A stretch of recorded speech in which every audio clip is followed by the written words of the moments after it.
향남으로 이사를 오면서 아내와 함께 저희 가족들은 1.5 룸에 자리를 마련했습니다. 1.5 룸에 가장 좋은 점들이 많은데 가장 좋은 점은 풀 옵션이라는 거예요. 풀 옵션이라는 것은 무엇이냐면 그냥 말 그대로 표현을 한다면 쉽게 이야기를 한다면 그냥 몸만 들어가도 살 수 있을 정도. TV도 있었고요. 그리고 TV에는 또 잘 나오게 할 수 있는 케이블 방송들이 있었습니다. 옷을 빨 수 있는 세탁기도 있었고 또 음식을 할 수 있는 인덕션까지 구비되어 있어서 정말 생활하는데 큰 어려움이 없었던 것 같습니다. 그냥 또한 작기는 했지만 옷장까지 있었습니다. 그다음 모든 것이 이렇게 준비되어 있는 가운데서 저희들은 그곳으로 이사해서 약 1년 반 정도 그곳에서 살았던 것 같습니다. 하나님의 성전이 완공되었습니다. 웅장하고 화려하게 금빛으로 옷을 입혔습니다. 성전에 필요한 기구 또한 최고의 기술자 히람을 통해 만들어졌습니다. 그리고 마치 모든 것이 갖추어진 집에 주인이 입주하듯 모든 것이 갖추어진 준비된 성전의 주인이신 하나님께서 입주하는 이야기가 오늘 본문에서 펼쳐집니다. 저희들 1절과 2절 함께 읽도록 하겠습니다. 1절 2절입니다. 이에 솔로몬이 여호와의 언약궤를 다윗성 곧 시온에서 메어 올리고자 하여 이스라엘 장로와 모든 지파의 우두머리 곧 이스라엘 자손의 족장들을 예루살렘에 있는 자기에게로 소집하니 이스라엘 모든 사람이 다 에다님 월 곧 일곱째 달 절기에 솔로몬 왕에게 모이고. 여호와의 언약궤는 하나님의 임재를 상징하는 나타내는 모형이었습니다. 언약궤 위에서 하나님께서는 그 백성을 만나시겠다고 약속하셨고 또 그곳에서 말씀하셨습니다. 이제 하나님의 임재를 나타내는 언약궤가 이제 솔로몬은 시온 다윗의 성이 있었던 그곳에서 이제 성전으로 옮기게 됩니다. 그리고 언약궤를 옮기면서 모든 지파의 우두머리를 불렀습니다. 가장이 가족 전체를 대표하는 것처럼 각 지파의 우두머리가 모였다는 것은 모든 백성들이 모인 것과 다름이 없었던 것입니다. 모든 백성들이 모여있는 그 가운데서 일곱째 달 절기에 하나님의 궤를 옮깁니다. 큐티책 옆에 보면 에다님 월에 대해서 약간 설명이 있는데 오늘 날로 따지면 9월에서 10월입니다. 저희들이 9월에 또는 10월에 있는 절기를 생각해 보면 추석이 있을 것입니다. 바로 이 에다님 월에 있는 절기는 초막절을 이야기하며 초막절은 두 가지를 기념하고 있는데 먼저 추수를 기념하는 것입니다.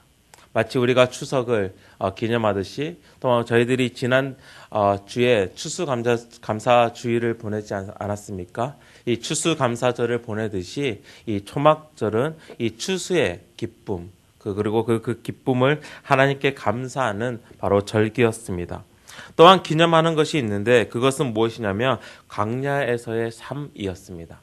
초막절을 시작하면서 이스라엘 백성들은 7일 동안 장막에서 거하게 하였습니다.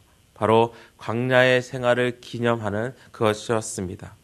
그렇기 때문에 이 두 가지 기념하는 것을 생각해 봤을 때 추수의 기쁨, 감사하는 것과 광야의 삶을 기념하는 것을 보았을 때에 결국은 이 초막절은 광야 생활 동안 지켜 보호해 주신 하나님의 은혜를 기억하면서 동시에 약속의 땅에서 추수하게 하신 하나님의 은혜를 감사하는 절기였던 것입니다. 그렇기에 하나님의 언약궤를 이 절기에 성전에 안치하는 것은 의미가 있었습니다. 추수하는 것처럼 하나님의 성전을 완공하는 것을 축하할 수 있고 또한 마치 이스라엘 백성이 광야에서 유랑하다가 이제 약속의 땅에 거주했던 것처럼 하나님의 언약궤 또한 임시적으로 성막과 함께 돌아다니다가 이제 영구적인 장소라고 말할 수 있는 성전에 이제 안치되기 때문입니다. 우리는 솔로몬이 이 성전을 건축하고 언약궤를 완성된 성전으로 옮기는 과정에서 솔로몬의 열심을 우리는 볼 수 있습니다. 그는 최고의 것으로 성전을 지은 것을 저희들은 지난 며칠간 묵상하였습니다.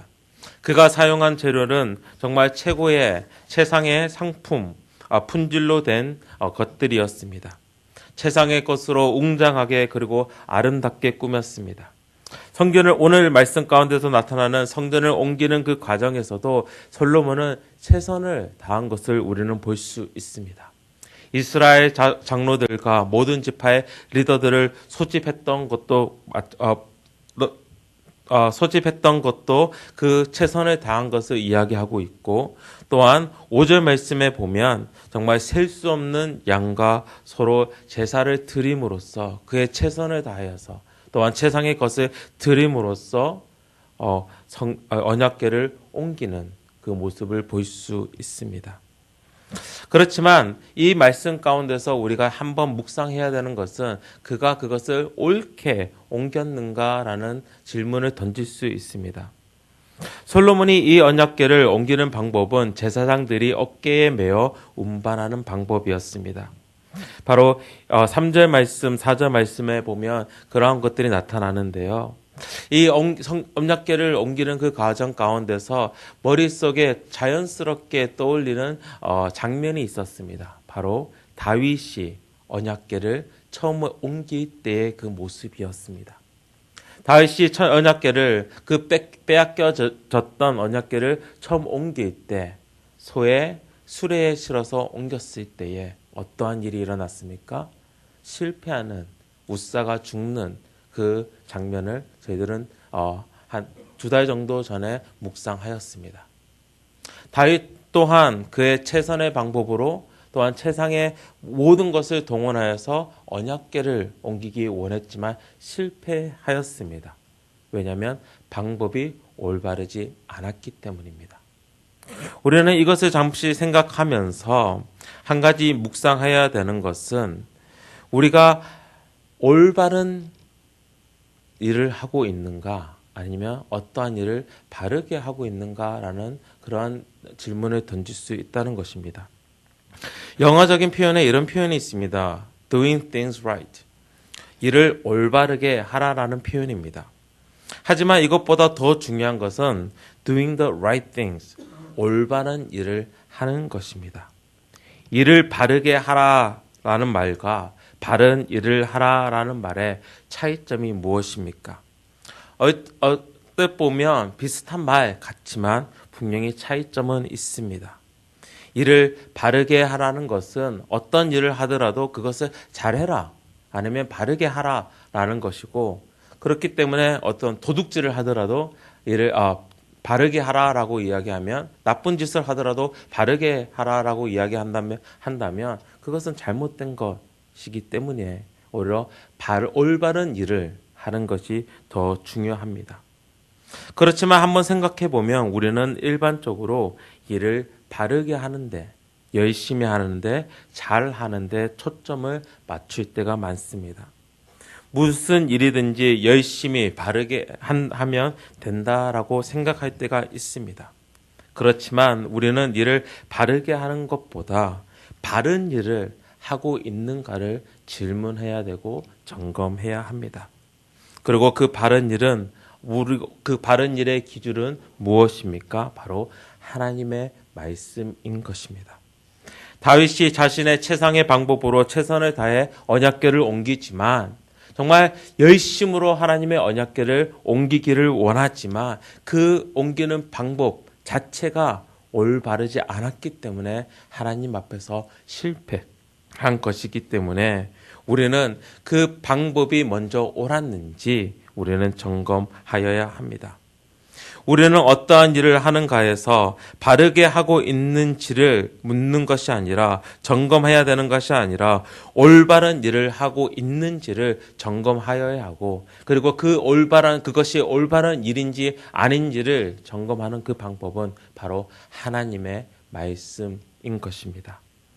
오늘 말씀 가운데서 한 가지 더 나누고 싶은 것은 무엇이 성전을 성전되게 하는가라는 질문입니다. 성전 안에서는 많은 일들이 일어났습니다.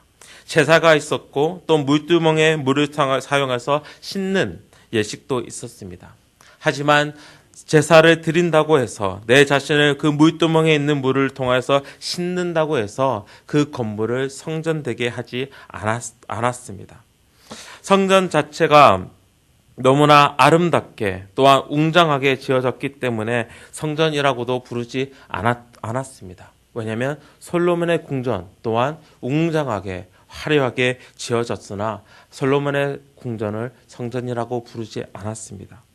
성전 안에는 거룩한 물건들이 있기 때문에 그 건물을 성전이라고도 부르지 않았습니다. 6절과 8절 말씀에 보면 결국은 성전을 성전이라 부를 수 있게 하는 그 이유가 나오는데 그것은 바로 언약궤였습니다. 이미 말씀드린 것과 같이 언약궤는 하나님의 임재를 나타냅니다.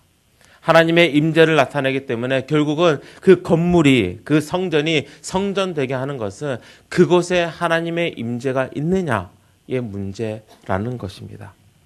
그리고 그 하나님의 언약궤는 이제 그 지성소 가운데 놓여집니다. 그리고 성경에서는 그 언약궤 안에 무엇이 들어가 있는지를 우리에게 9절 말씀에서는 설명하고 있습니다. 그것은 바로 하나님께서 모세와 이스라엘에게 주신 율법이 적힌 두 돌판이었습니다. 하나님의 말씀을 나타냅니다. 하나님의 언약궤는 하나님의 임재를 나타내고 그리고 그 하나님의 임재는 오늘 말씀 가운데서 보면 결국은 말씀으로 우리에게 나타난다는 것입니다. 하나님의 말씀이 있는 곳, 하나님의 말씀으로 하나님의 임재가 드러나는 그곳이 바로 성전이라는 것입니다. 하나님이 그곳에 계셨다는 것을, 하나님의 임재가 그곳을 채웠다는 것을 바로 10절과 11절에서 우리에게 증명하고 있습니다. 저희들 10절과 11절 말씀 함께 읽겠습니다. 제사장이 성소에서 나올 때에 제사장이 그 구름으로 말미암아 능히 서서 섬기지 못하였으니 이는 여호와의 영광이 여호와의 성전에 가득함이었더라. 성경에서 구름은 하나님의 영광을, 하나님의 임재를 나타내는 눈에 보이는 증명입니다. 그리고 그 구름이 성전에 가득하였다라고 말하는 것은 이제 그곳이 하나님께서 거하시는 초소가 되었다라는 것을 우리에게 알려줍니다. 여기서 한 가지 재미있게 볼 수 있는 장면이 있는데 어떤 말씀이냐면 제사장이 그 구름으로 말미암아 능히 서서 섬기지 못하였다라는 표현입니다. 그 구름 때문에 그곳을 섬기는 제사장은 엎드려질 수밖에 없었던 것입니다. 엎드려져서 절을 하는 모습으로 그 안에서 아무것도 할 수 없는 그 모습을 우리에게 보여줍니다. 마치 신하들이 왕을 섬기는 그 모습 가운데서 아니면 종들이 그 주인을 섬기는 그 가운데서 엎드려져 있는 그 모습을 우리는 상상할 수 있습니다. 바로 하나님의 임재 앞에서는 우리가 당당하게 설 수 없음을 이야기하고 우리는 엎드러질 수밖에 없고 절을 할 수밖에 없고 경배할 수밖에 없는 그 모습을 우리는 여기서 잠시 볼 수 있습니다. 바로 하나님의 임재가 있었습니다. 바로 하나님이 거기 계셨기 때문에 그곳은 이제 성전이라 부름을 받습니다. 신약 성경에서는 우리가 성전이라고 말합니다. 에베소서 2장에서는 그리스도를 믿는 공동체가 연결되어 하나님이 거하시는 성전이 되어 간다라고 우리에게 말을 하고 있습니다. 그리고 성전을 성전답게 하는 것은 하나님의 임재라면 결국은 이 임재가 우리 가운데 있을 때에 우리의 삶 가운데에 우리의 몸 가운데에 하나님의 임재가 있을 때에 우리가 오늘 하나님의 성전으로 나아갈 수 있음을 우리는 다시금 한번 생각해 보아야 합니다. 그리고 우리뿐만 아니라 예수 그리스도를 믿는 그 공동체가 하나님의 성전이라면 지금 우리가 함께 예배드리고 있는 예수 향랑 공동체 안에 하나님의 임재가 있는지, 그리고 하나님의 임재가 어떻게 나타난다고요? 하나님의 말씀을 통해서 나타나는데 하나님의 말씀이 우리 예수 향남 교회 공동체의 중심이 되어 있는지 우리는 한번 묵상해 보아야 합니다. 우리의 삶 가운데서 하나님의 임재를 경험하십니까? 우리 삶의 중심에 하나님의 말씀이 자리 잡고 있습니까? 오늘 하루 하나님이 거하시는 성전으로 나아가실 때에 우리 한 사람 한 사람이 하나님의 성전으로 부르심을 받았는데 이제 세상에 나아가서 하나님의 성전의 그 일들을 감당하실 때에 여호와의 영광이 성전에 가득하였던 것처럼 우리의 삶에서 말씀을 통하여 드러나는 하나님의 임재가 가득하시기를 주님의 이름으로 축원합니다. 함께 기도하시겠습니다. 하나님 아버지, 오늘 솔로몬이 언약궤를 옮기는 그 모습을 봅니다. 솔로몬은 최선을 다하여서 최선 것을 드림으로써 또한 최선을 드림으로써 하나님의 언약궤를 옮기는 그 모습을 봅니다. 하나님 아버지, 정말 그 모습을 보면서 다시금 다윗이 언약궤를 옮겼던 그 사건을 기억합니다. 결국은 그 두 사건을 비교하면서 또한 묵상하면서 보는 것은 우리가 나의 삶 가운데서 일을 바르게 하고 있는가 아니면 올바른 일을 하고 있는가를 한번 생각해 봅니다. 하나님, 나의 삶 가운데서 어떠한 일들을 우리가 만들어 갈 때에 또한 하고 나아갈 때에 하나님 아버지 그 일이 먼저 하나님의 말씀 가운데서 올바른지를 기도하며 다시 한번 점검하는 저희들이 되게 하여 주시옵소서. 그래서 일을 바르게 하는 것에 우리가 초점을 두어서 열심으로 하는 것에 우리가 우리의 생각을 우리의 에너지를 쏟는 것이 아니라 하나님 말씀에 올바른 하나님 말씀에 정말 바르게 선 그 일들을 우리가 해나갈 수 있는 그런 용감함을 하나님께서 허락하여 주시옵소서. 하나님 아버지 또한 오늘 솔로몬이 지었던 그 성전이 성전되는 것을 봅니다. 바로 하나님의 임재가 그곳에 있었을 때에 하나님의 영광이 그곳을 가득 채웠을 때에 그곳이 바로 하나님의 성전이 됩니다.